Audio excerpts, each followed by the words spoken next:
Estamos, então, no texto de Romanos, capítulo 7, versículo de número 14 em diante. Porque bem sabemos que a lei é espiritual, mas eu sou carnal, vendido sob o pecado. Porque o que faço não o aprovo, pois o que quero, isso não faço. Antes faço o que aborreço. E se faço o que não quero, consinto com a lei que é boa, de maneira que agora não sou eu que faço isso, mas o pecado que habita em mim. Porque eu sei que em mim, ou seja, em minha carne, não habita bem algum, porque o querer está em mim, mas não consigo realizar o bem. Porque não faço o bem que quero, mas o mal que não quero, este faço.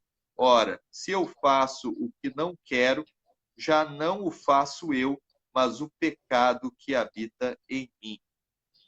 Acho, então, esta lei em mim, que o mal está em mim quando quero fazer o bem. Porque, segundo o homem interior, deleito-me na lei de Deus.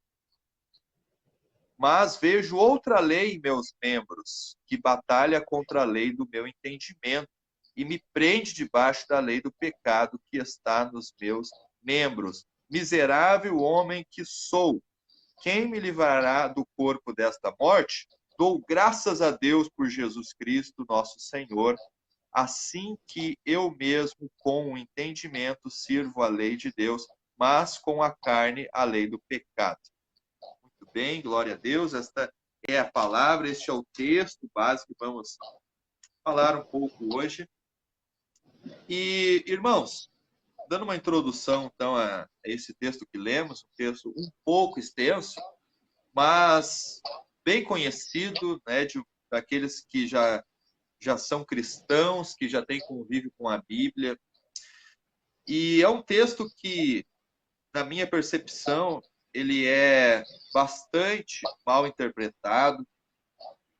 Até um caso que aconteceu comigo no início da minha fé, ao ler esse texto, eu fiquei muito confuso, eu não conseguia entender isso. Eu cheguei a dizer até que o apóstolo Paulo, ao falar, porque não faço o bem que quero, mas o mal que não quero, esse faço, eu cheguei a dizer que o apóstolo estava dando desculpas para não fazer o bem, para não andar em acerto, ou fazendo concessões para fracassar na fé, né, e na conduta. Eu entendia que esse texto era uma justificativa de Paulo, né, se justificando pelo seu pecado e tal, mas depois, né, tendo um conhecimento maior das escrituras, né, da interpretação, a gente vai vendo que Paulo está apenas falando, né, de uma realidade que ele vivia, né, que ele estava vivenciando. Não é mesmo, Daniel? O que tu poderia nos falar sobre este texto aí inicialmente? Não, é exatamente isso. Na verdade, muitos também falam que Paulo está falando ali de um homem que ainda não conheceu a Deus, um homem não convertido, né? Alguns pensam que esse homem ainda não, que Paulo está falando do ser humano que ainda não se converteu, mas não. Paulo está Exatamente. falando, Paulo está falando do que acontece com ele no seu interior, né? Ele já recebeu o Espírito Santo, né? Ele já tem a vida de Deus, né? E ele sente, ele percebe na vida dele que ainda há pecado, né? Então ele entra nesse dilema, né? Que todos os cristãos têm, né? Que é justamente perceber que a nossa vida ainda tem pecado, né? Que ainda não fomos glorificados, ainda pecamos, né? E perceber que Deus, a nossa vontade de querer fazer o bem, de querer fazer o certo, de querer fazer a vontade de Deus, né? Também habita em nós, através do Espírito Santo que nos impulsiona e nos dá a vontade de querer fazer o correto, né? Mas a gente percebe que muitas vezes a gente não consegue fazer o correto porque o pecado habita em nós, né? Exatamente. Então, a gente pode perceber aqui no texto um conflito que Paulo estava vivendo, né? E que todo o cristão vive e que faz parte da realidade de todos. Não existe o crente santão que não peca, que não que não tem desejos carnais, pecaminosos. E às vezes se cria, né, uma imagem, né, daquele irmão que é a pessoa mais santa, aquele pastor que não peca, que não erra. E quando a Bíblia vai mostrar aqui um grande homem de Deus, e o apóstolo Paulo, que vai, inspirado por Deus, falar dessas fraquezas, né, que nós temos de, uh, de combater, né, o pecado e de nos mantermos, as dificuldades que temos por conta do pecado, de nos mantermos santos, né, e segundo a vontade de Deus. E ele vai falar, né, sobre duas vontades ali que militam, né, a vontade do pecado contra a vontade de fazer aquilo que é a vontade de Deus. Exatamente. Eu quero, para complementar esse texto, tem um texto também em Romanos 3:23, muito conhecido, porque todos pecaram e estão destituídos da glória de Deus, ou carecem da glória de Deus, depende da versão, né? E isso mostra que a nossa condição de pecadores, né? Nossa condição, nossa natureza pecaminosa, né? Em Romanos 3, Paulo também ele faz uma citação do Salmos 14, versículo 1 a 3, que diz ali, né, que não há ninguém justo, né? Ali em Salmo 14 diz o seguinte: diz o tolo em seu coração, não, Deus não existe. Corromperam-se todos. Não há ninguém que faça o bem. O Senhor olha dos céus para os filhos dos homens para ver se há alguém que tem entendimento, alguém que busque a Deus. Todos se desviaram, igualmente se corromperam. Não há ninguém que faça o bem. Não há um sequer. Isso mostra a nossa condição de pecadores, né? Muitas vezes a gente ouve uma frase famosa, eu já falei ela muitas vezes, de forma errada também, a gente ouve muito nas igrejas isso, de dizer assim, quem não vem pelo amor, né, vem pela dor, né? Que às vezes Verdade. Deus permite coisas ruins que aconteçam para levar as pessoas para Ele, né? Como se Deus fizesse um mal para as pessoas, mas na verdade eu queria dizer o seguinte, que todo mundo vem pela dor, não que Deus faça as pessoas sofrer, mas a gente precisa ter um entendimento de que a gente é pecador, né? E isso nos leva a uma angústia, né? De notar essa nossa condição pecadora.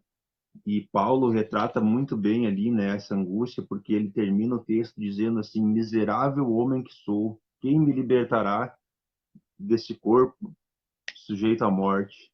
Ele está justamente clamando, né, nessa angústia de ver como ele é miserável, como ele é pecador, né? E a Bíblia nos mostra isso, que a gente é pecador, que a gente não consegue buscar a Deus, que a gente não consegue chegar até Ele por causa do nosso pecado. A gente se desviou, a gente rejeitou Deus e, e legal que no final ele dá a resposta, né? Ele fala, graças a Jesus, nosso Senhor, né? Então, graças a Jesus só que a gente consegue ter um relacionamento com Deus, porque o Pai mandou o Filho para morrer por nós, né? E nos dá acesso à, à presença de Deus e ter um relacionamento com Ele, né? Apesar de nós sermos pecadores, Ele teve misericórdia de nós, Ele veio até nós porque nós não conseguimos ir até Ele, né? Então, essa angústia é natural do ser humano, né? ao notar do cristão, né, ao notar o seu pecado, ele cai nessa angústia, né? Mas essa angústia ela não nos paralisa, essa angústia o Espírito Santo nos leva a conhecer a graça e a misericórdia de Deus, né? Então, essa angústia gera em nós uma gratidão pelo que Jesus fez na cruz e nos impulsiona a a mudarmos de atitude ao arrependimento, né? E a nos tornarmos mais parecidos com Cristo, né? Muito bem, concordo. E, e esta angústia, esse conflito interno, aquela guerra, né, entre a vontade de fazer as coisas de Deus e aquela vontade natural do homem de ir contra as coisas de Deus. E o que a palavra de Deus vai dizer, né? Que o espírito milita contra a carne e a carne milita contra o espírito. E como o irmão Daniel colocou, isso é uma coisa natural de todos nós. E às vezes podemos olhar para isso como algo ruim, um sentimento ruim, uma condição ruim, né? Ter esse conflito dentro de nós. Mas, quando nós olhamos para as Escrituras e vamos para as palavras de Jesus, lá em Mateus, capítulo 5, quando o Senhor vai falar sobre as bem-aventuranças no Sermão do Monte, ele vai dizer que esse conflito ele é necessário, ele deve existir dentro de nós para que nós possamos herdar o reino dos céus. Esta angústia, ela precisa estar em todo cristão para que nós possamos entrar no reino dos céus. E aí nós vamos para Mateus, capítulo 5, versículo 3, e nós vamos citar o texto que diz assim: Bem-aventurados os pobres de espírito, porque deles é o reino dos céus. Olha só, bem-aventurados ou felizes são os pobres de espírito. E os pobres de espírito, não é aquele que tem um espírito fraco, né? Não é aquele que não tem o Espírito Santo, mas o texto está se referindo àquele que entende a sua pobreza moral, né? Que tem consciência do quanto ele é pobre, do quanto ele é pó, como nós cantamos antes, e o quanto somos necessitados e carecemos, como o irmão Daniel citou o texto de Romanos, da graça, da glória de Deus, né? E então Jesus ele vai falar aqui sobre uma condição para entrarmos no reino dos céus. Bem-aventurados os pobres de espírito. A primeira coisa, nós precisamos reconhecer a nossa pobreza, a nossa, a nosso estado o nosso estado de pecador. E aí, no versículo 4, eu vou deixar o irmão Daniel comentar o versículo 4, que diz assim: Bem-aventurados os que choram, porque eles serão consolados. E isso vem ao encontro do versículo de número 3. Exatamente, na verdade, justamente concordo contigo. Essa pobreza de espírito, na verdade, é justamente nós reconhecermos a nossa pobreza espiritual, né? Que a nossa incapacidade de espiritualmente escolhermos Deus, né? Então ele nos escolhe, né?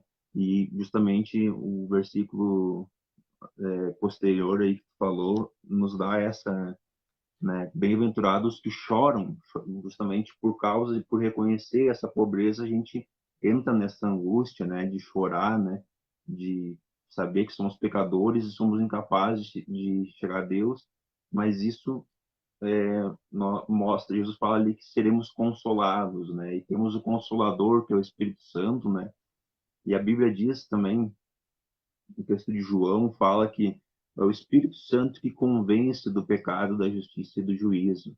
Então, se a gente está reconhecendo o nosso pecado, é uma das evidências de que o Espírito Santo está fazendo a obra na nossa vida, né? E esse sentimento de conhecer o pecado, esse sentimento de angústia, eu queria compartilhar também um texto que em Apocalipse, que João passou também por essa mesma angústia, né? Apocalipse 5, versículo 4, ele em diante ali, ele fala que ele chorava muito porque ele não encontrou ninguém que fosse digno de abrir o livro da vida, né? E nem de olhar para ele. Então um dos anciãos falou: Não chore, eis o leão da tribo de Judá, o rei de Davi, que venceu e pode abrir o livro dos 7 selos, né? O João aqui ele tem uma angústia, né, ali no livro de Apocalipse, ao ver que não ninguém é bom, todo mundo é pecador e ninguém pode abrir o livro da vida, né? Mas a gente tem então o Cordeiro de Deus, o leão da tribo de Judá, que é digno, e graças a ele, né, nós podemos ter acesso à presença de Deus, podemos ter um Glória a relacionamento Deus. com Deus, né? Então, essa angústia, ela é natural, a gente precisa ter essa angústia, mas ela vem logo junto com a graça de Deus, a misericórdia. Então, vem com essa alegria de sabermos que Deus nos ama e vem com o Espírito Santo mostrando que a gente é pecador e mostrando juntamente com isso o amor dele. Existe uma diferença muito importante do o arrependimento verdadeiro, ele é uma angústia que ela gera louvor a Deus e gratidão a Deus. Se ficar somente na angústia, se nós ficarmos somente na angústia, não é um arrependimento verdadeiro, é apenas autopiedade ou apenas um sentimento de culpa, né? Então, Remorso. é necessário a gente entender a nossa condição de pecadores, mas isso nós não podemos ficar estagnados e parados, né? Chorando nosso pecado. A gente tem que entender, a gente pode, através desse conhecimento do pecado, glorificar a Deus pela misericórdia dele, porque ele nos amou mesmo a gente sendo assim, miserável e pecador, né? Glória a Deus. Glória a Deus. Glória a Deus. E então eu creio assim que Deus ele hoje está falando a muitos filhos e filhas que hoje se sentem incapazes, não acha isso, Daniel? Se sentem incapazes de servir a Deus por conta dessa angústia, por conta desse Sim, conflito. E hoje a palavra de Deus ela vem ao encontro das nossas vidas, nos dizendo que este conflito é obra do Espírito Santo. Significa que Deus está operando na sua vida e que você está no caminho certo. Se você hoje sente como se costuma dizer no meio da igreja, incomodado pelo Espírito Santo, usando esse termo, significa que você está no caminho certo, significa que o Espírito Santo ele está vivo dentro de você e está como um leão, né, rugindo, fazendo a diferença na sua vida.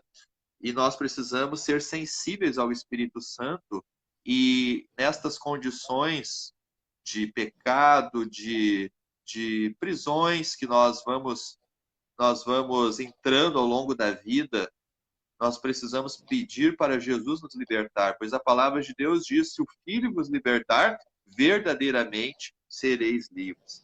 E o Salmo 32, concluindo a minha parte, depois eu deixo o Daniel ter a bondade de concluir a parte dele. O, o salmista Davi, né, ele, depois de ter pecado, depois de ter sido o autor de um homicídio, né, depois de ter tomado uma mulher que não era dele para si, ele, ele passa por esse conflito também. E no Salmo 32, ele vai falar o seguinte: bem-aventurado aquele cujas iniquidades são perdoadas e cujos pecados são apagados. Bem-aventurado o homem a quem o Senhor não imputa iniquidade, em cujo espírito não há engano. Enquanto calei, Envelheceram-se os meus ossos pelo meu bramido em todo o dia, porque de dia e de noite pesou sobre mim a tua mão, e o meu humor se tornou em sequidão de verão. Meu pecado te declarei e não encobri a minha iniquidade. Dizia eu: confessarei ao Senhor as minhas transgressões, tu perdoaste a maldade do meu pecado. Então, Davi, ele diz que enquanto ele encobria aquele pecado, enquanto ele se calava e não confessava e ficava convivendo, como o irmão Daniel colocou antes, com aquele pecado, sem ter uma mudança, ele diz que a sensação que ele tinha era de que os ossos dele estavam secos. Envelheceram-se os meus ossos pelo bramido em todo o dia. E o humor dele se tornou em sequidão. Então, enquanto a gente está no pecado, tendo a consciência de que Jesus nos chamou para uma nova vida, nós não vamos, enquanto estivermos nessa situação, presos a isso e escravizados a isso, nós não vamos ter uma alegria de viver. Mas ele diz que recuperou essa alegria no momento em que ele confessou a Deus. Então, meu irmão, minha irmã, veja como é importante nós confessarmos os nossos pecados, nós abrirmos o nosso coração, não ficar retendo ou tentando encobrir algo de Deus. E saiba de uma coisa: se você confessar, se você se arrepender, certamente o Senhor te perdoará, porque Ele é rico em graça e em misericórdia, e Ele morreu na cruz pelos pecados que você cometeu ontem, pelos pecados de hoje e por aqueles que você ainda irá cometer. Então, saiba, se você confessar os seus pecados, Deus é fiel e justo para perdoar os seus pecados e nos purificar de toda a injustiça. Em Jesus há uma nova chance, em Jesus há uma nova história para nossas vidas. Então, confesse os seus pecados e tenha uma vida de paz com Deus. Amém. Você, irmão, se você está se sentindo um pecador, se você está se sentindo imundo, clame ao Senhor por misericórdia, pois Ele é rico em misericórdia, e isso pode ser o Espírito Santo te mostrando que você é pecador e te guiando a uma mudança de vida, uma mudança de atitude, né, um arrependimento verdadeiro. O problema é se nós não reconhecermos nossos pecados, se nós acharmos que a gente é santo, né? Nós temos ali na Exatamente. Bíblia a oração do fariseu e do publicano, né? O fariseu dizia: graças te dou porque não sou como os demais, né? E o publicano batia no peito e dizia: miserável homem que sou, né? Mais ou menos como Paulo dizia, né? Então, ele clamou pela misericórdia de Deus, né? E é isso que nós temos que fazer todos os dias, na verdade. A gente sempre, o Espírito Santo está trabalhando na nossa vida e nos mostrando que ainda somos pecadores, que ainda precisamos mudar. E ele vai nos mostrando e nós vamos nos arrependendo e mudando de atitude. Daqui a pouco ele mostra um outro pecado que nós temos, que nós precisamos mudar. E assim a gente vai melhorando, vai nos tornando cada vez mais a imagem de Cristo, né? Para glorificar a Deus. Então, é muito necessário a gente entender a nossa condição de pecador, para a gente entender que Deus nos ama e Ele gosta de usar pecadores. Então, se você está se sentindo incapacitado de servir a Deus, de fazer a vontade dele, de fazer a obra de Deus, fique tranquilo, porque Ele gosta de pecadores, Ele gosta de usar pecadores. Então, e é Ele que faz a obra através de nós. Ele não precisa de pessoas santas para fazer a obra dele.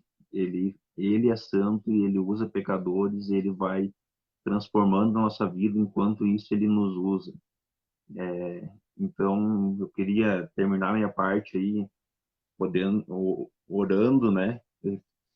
Se tu me autorizar aí, ô David. Amém. Tenha vontade, tenha bondade.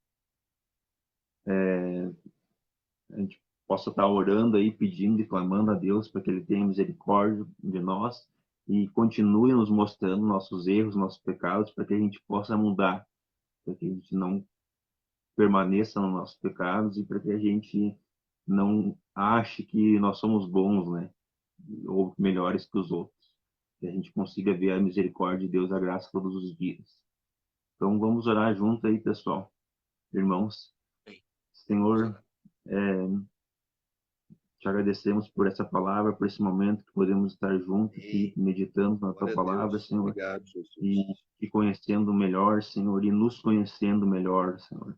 Pois o teu É Espírito Santo verdade. nos revela, Senhor, é, e nos mostra a nossa condição, Senhor, nos convence do pecado, da justiça e do juízo, Senhor.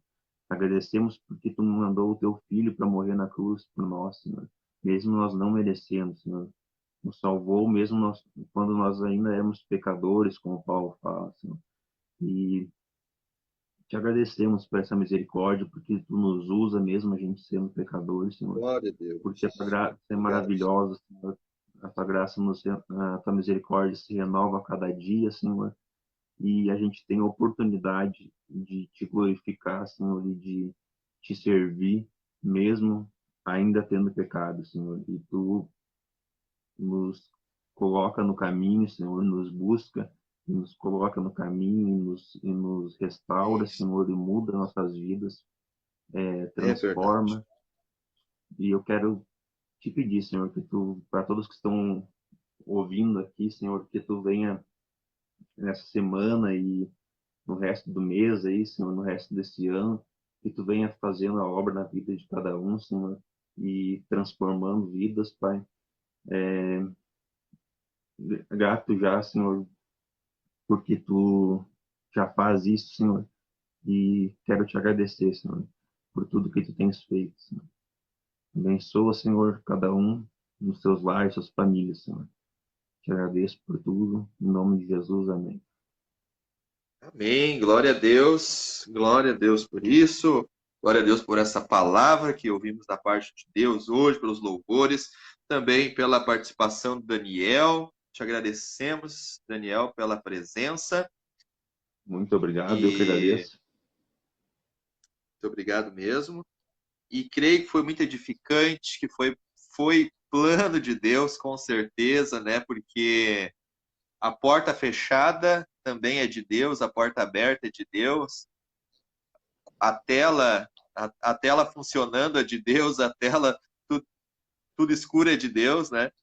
Então, eu creio que Deus tem os seus propósitos e muitas pessoas agora aí estão com o celular na orelha, escutando com atenção, né, a palavra de Deus e diferente, talvez, se né, estivesse tudo ok.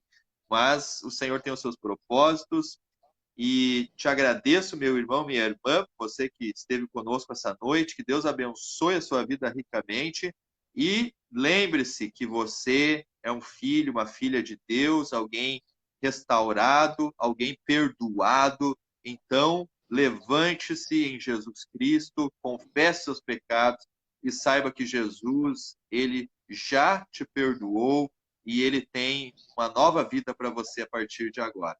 Que Deus te abençoe. Obrigado mais uma vez, Daniel, e até a próxima, em nome de Jesus. E eu que agradeço, tudo de bom para vocês aí, boa noite, Deus abençoe.